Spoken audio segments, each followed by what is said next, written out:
24 घंटे ब्रॉडकास्ट में आपका स्वागत है। आज हम पहुंचे हैं टिहरी गढ़वाल। टिहरी के बुराड़ी क्षेत्र में है और यहाँ के पूर्व पालिका अध्यक्ष उमेश चरण गुसाई जी से अब हम जानते हैं कि उत्तराखंड को जो है 25 साल होने जा रहे हैं। ये रजत जयंती के रिलीज पर हम लोग हैं और क्या हमने यहाँ पर खोया है, क्या पाया है इस 25 सालों में। ये उमेश चरण गुसाई जी आंदोलनकारी भी रहे हैं। आपने यहाँ पर जेल भी जेल में भी आप व्यतीत किया है, इसके बारे में आप बताइए कैसे रहे हमारे खाते में। देखिए, अभी 9 नवंबर को हमारा दूसरा करना है। बिल्कुल कर रहे थे।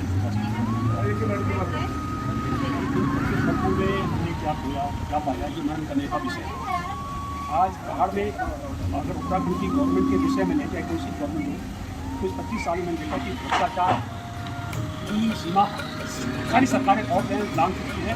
और आप देखिए प्रॉपर्टी में भ्रष्टाचार है, आपका शराब के धंधे में देखो भ्रष्टाचार है। मतलब कोई भी एरिया ऐसा नहीं, चाहे आप ठेकेदारी करो वहाँ भ्रष्टाचार है। तो आप मतलब इनके भ्रष्टाचार उत्तर प्रदेश में बहुत कम भ्रष्टाचार था।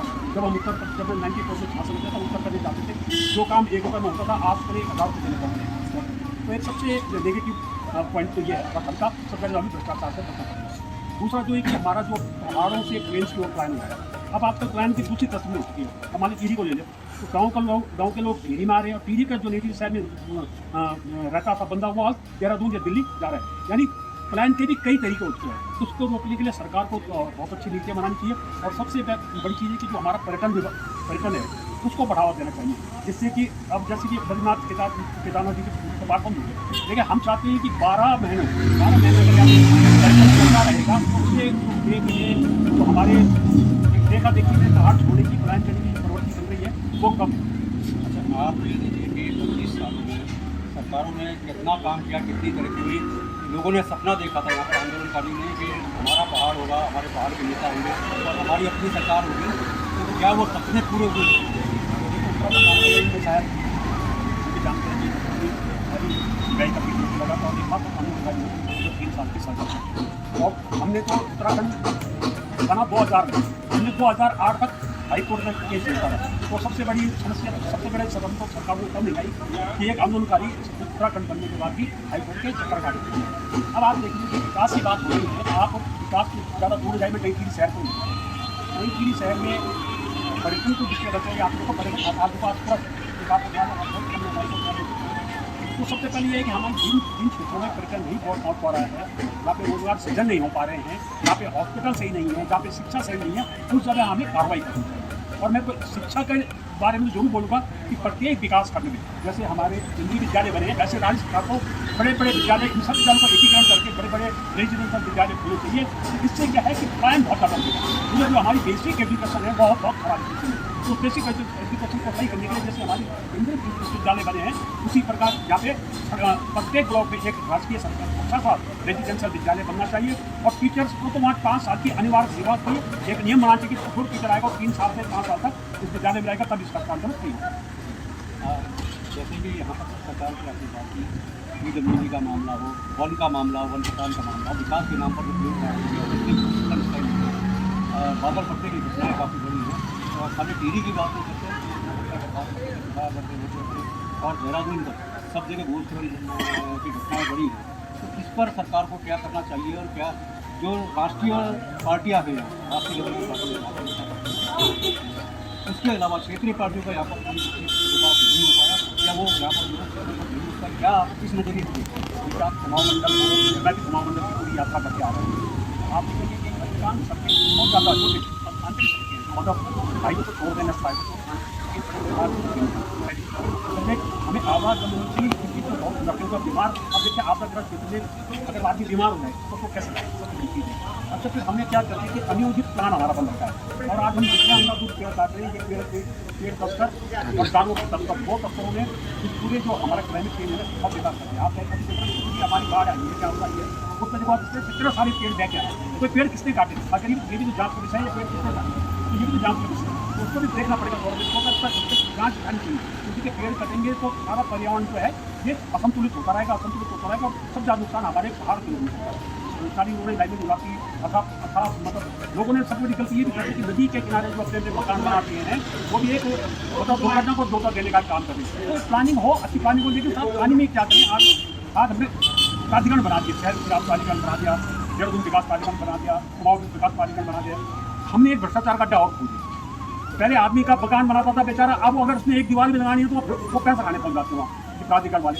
तो ये प्राधिकरण पर 27 होनी चाहिए। अभी इनको जो तनख्वाह देती है गवर्नमेंट, वो किस चीज़ की देती है, इसलिए क्योंकि शायद जो प्राधिकरण जो अपना मकान बना है, इनको चाहिए कि शॉप है उसमें नक्शा पास करके खुद इनके प्राधिकरण विभाग उनको दें और वो इस हिसाब से आप मकान बनाएं। मैं आपसे दे सकती है नो करेक्शन इस प्रकार का प्राविधान ऑर्डर जरूर लागू है। अब फिर दूसरा आ गया अस्थायी निवास। अब अस्थायी निवास में तो पूरा प्रदेश पूरा देश ही आ गया, तो कई जो 15 साल से लगातार निवास है उसको भी अस्थायी निवास करते हैं। तो उसमें ठोस प्लानिंग तो करनी पड़ेगी कि अस्थायी निवास को में तो हम क्या ढील दे सकते हैं, मूल निवास को क्या ढील दे सकते हैं। मूल निवास लगभग समाप्त कर ही दिया, तो कैसे हम चिन्हित करेंगे कि ये अस्थायी निवास वाले का यहाँ का आदमी है, ये बाहर का आदमी है, ये मध्य प्रदेश का आदमी है, ये बहुत एक टेक्निकल दिक्कत है। आप किस तरीके से देखते हैं सरकारों को तो नहीं चाहिए कि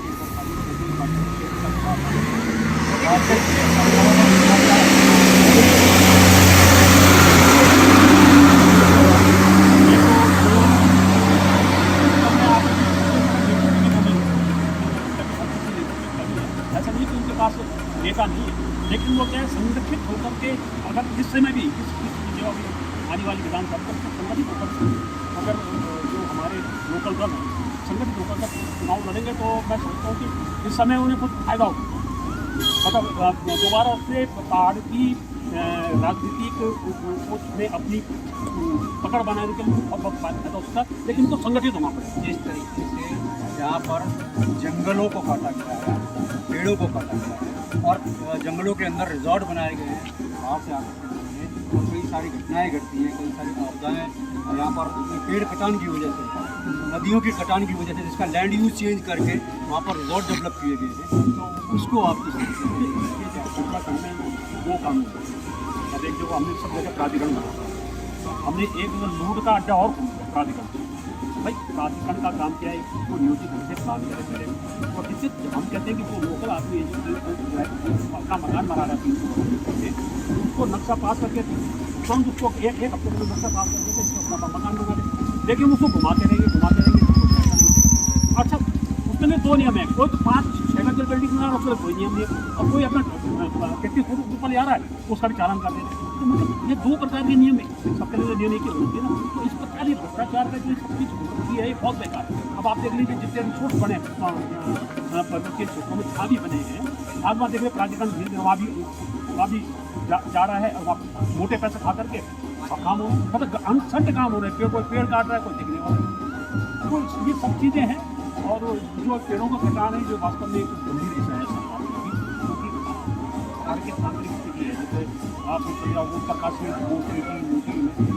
अब देखना आप जाए आई तो आप कितने बड़े बड़े लकड़ियाँ बह के आ रही थी, वो लकड़ी किसने काटी, पेड़ गिरा हुआ, एक पेड़ गिरेगा, 2 गिरेगा, वो तो इतनी सारी बह के आ रही जिसमें प्लानिंग से काट के जंगल में छोड़ दी जब फूल जाएगी तो हम इसके क्या करें अपने मकानों में लगा दें।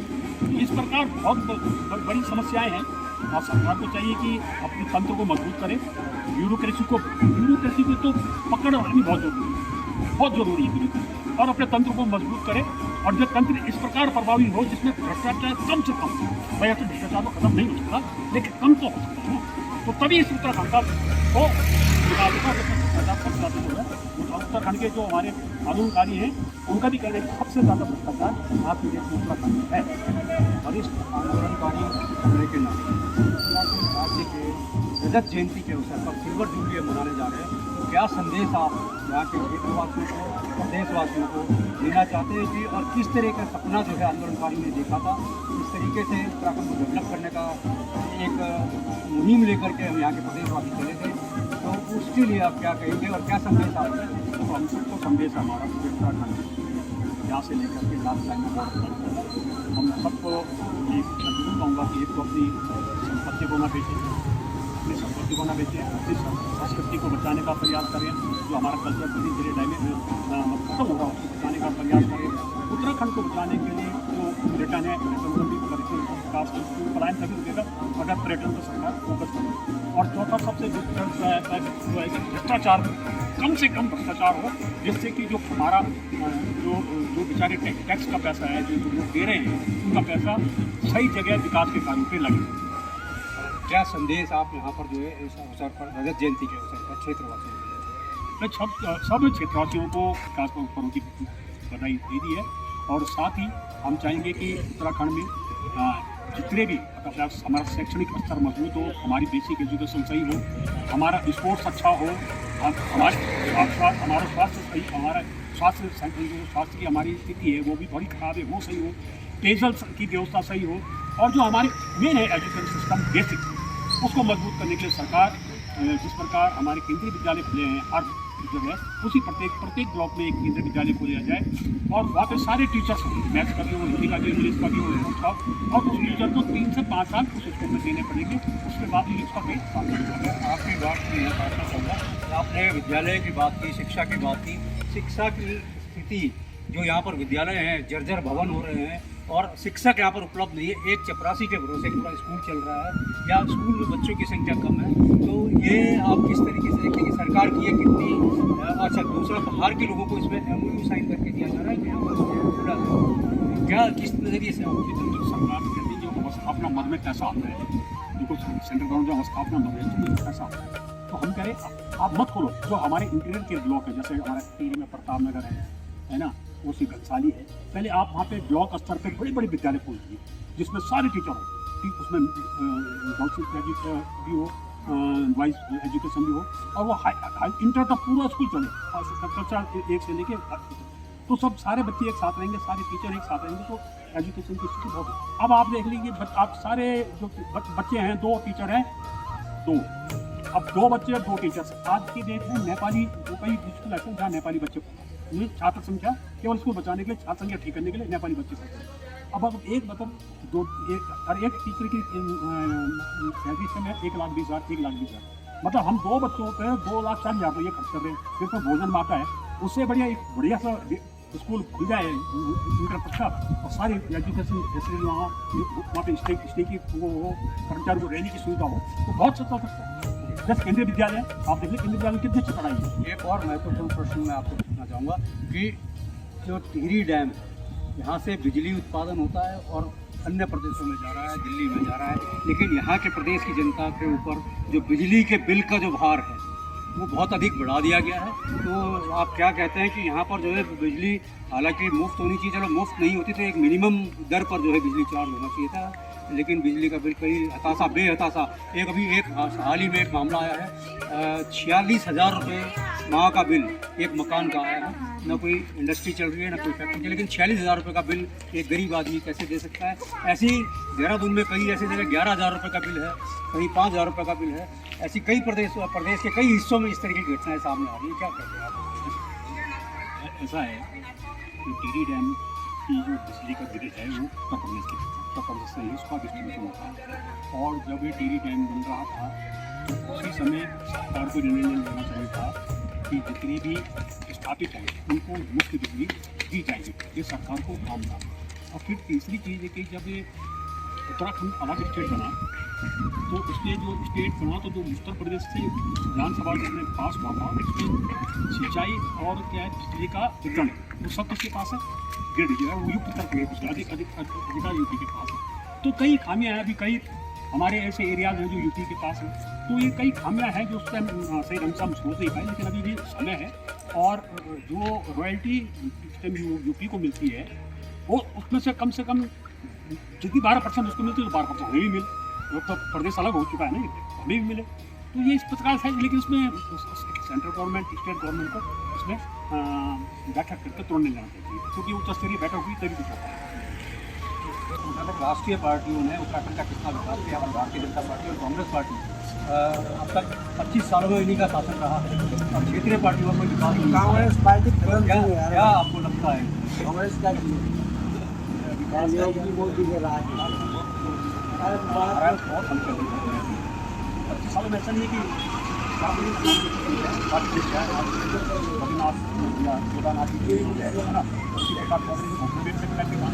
लेकिन जिस रफ्तार से काम होने चाहिए, जिस पारदर्शी का काम होने चाहिए, तो वो नहीं हो पा रहे।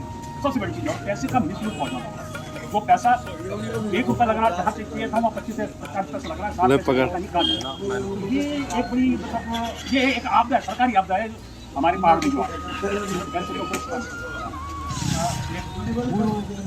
जो हमारा कानून, उसको आप खतरनाक बुरी मनी 25 साल में जो भू का जो दुरुपयोग हुआ है, उत्तराखंड के बाहर के लोगों ने आकर के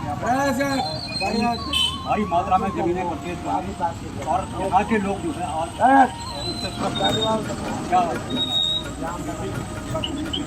हरियाणा और दिल्ली से, महाराष्ट्र से, गुजरात से, कई सारे तो यहाँ के लोग जो है उन सुविधाओं से वंचित हो रहे हैं। और हिमाचल के तट पर, हिमालय यहाँ पर जो है वो कानून लागू किया जाता है। हिमाचल के तट पर जैसे कानून बनाता है, हिमालय के तट पर यहाँ पर कानून लागू जमीन लेने का अधिकार नहीं मिलना चाहिए था। अब इन्होंने उद्योग के नाम पर सारी के सारी जमीनें बिकने लगी कि उद्योग के नाम पर।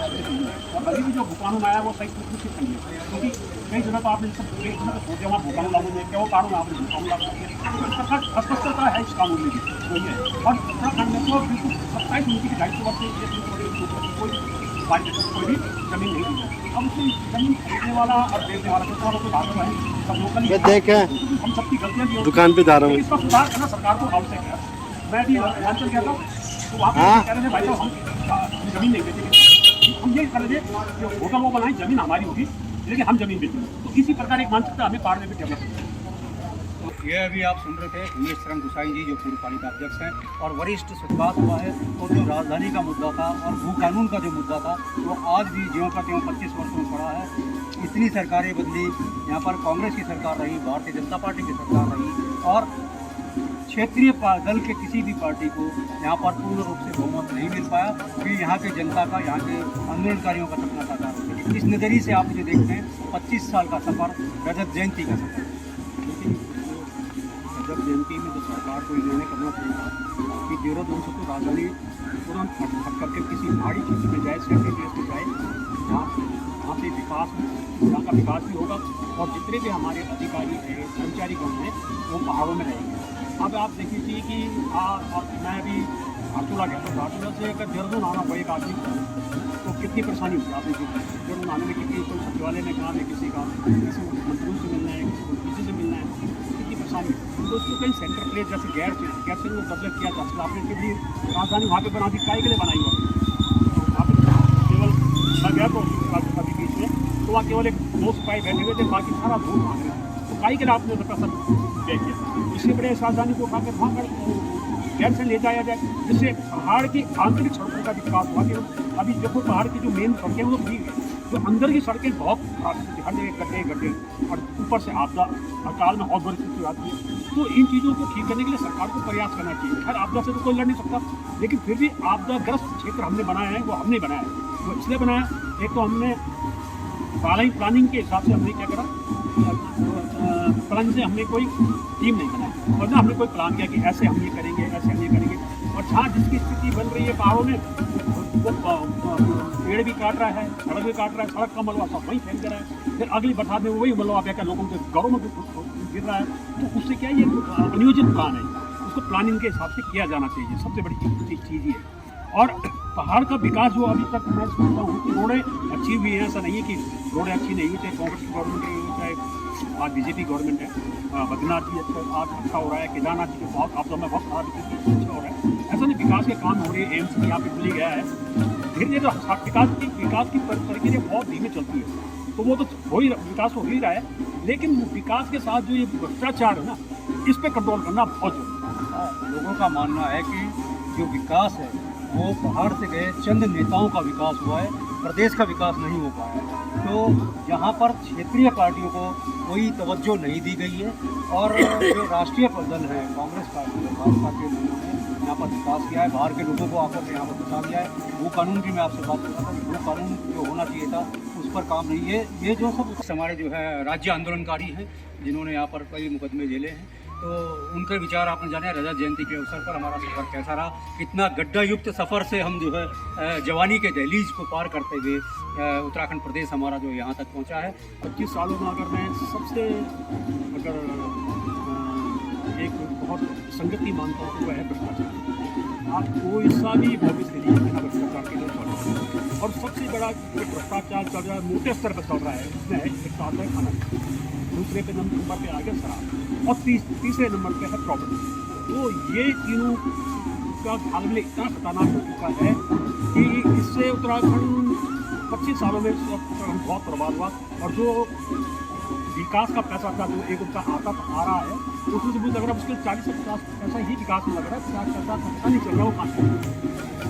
ये तो ये क्या उत्तराखंड में 25 साल में क्या है, क्या पाया, ये विचार करने का एक विषय है। और भ्रष्टाचार और पलायन, ये अभी आप देख रहे थे उमेश चरण गुसाई जी ने 25 वर्षों की यात्रा के बारे में बताया। इस तरीके से आंदोलनकारियों के सपनों को उत्तराखंड की सरकार अब तक पूरा नहीं कर पाई। तो आइए हम कुछ और लोगों से जानेंगे कि इन 25 वर्षों में रजत जयंती जब हम मनाने की दहलीज पर खड़े हैं तो क्या क्या डेवलपमेंट गवर्नमेंट ने किया है।